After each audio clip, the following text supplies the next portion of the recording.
धाडसी कारवाई। महिला तहसीलदारांची जंगलात पायी जाऊन अवैध उत्खननावर धडक कारवाई। जळगाव सीमेवरील नदीकाठच्या जंगल परिसरात सुरू असलेल्या अवैध गौण खनिज उत्खननावर कारवाई करण्यासाठी भुसावळच्या तहसीलदार श्रीमती नीता लबडे यांनी प्रत्यक्ष मैदानात उतरून 2 किलोमीटर जंगलात पायी जाऊन छापा टाकला।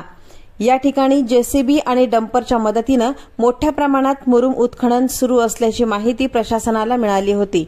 त्यानुसार तहसीलदारांच्या नेतृत्वाखालील पथकानं पोलीस तसंच नगर परिषद कर्मचाऱ्यांसह घटनास्थळी धडक दिली।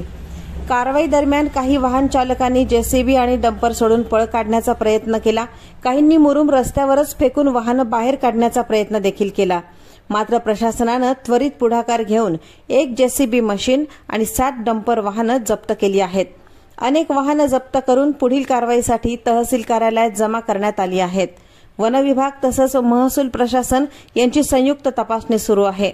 तहसीलदार नीता लबडे यांच्या धाडसी आणि वेळेवरच्या कृतीनं अवैध खनिज उत्खननावर तातडीनं रोख बसली आहे। त्यांच्या कारवाईचं सर्वत्र कौतुक होत आहे। पोलीस दक्षता लाईव्हसाठी चंदन पाटीलसह मी नेहा वाघुळदे।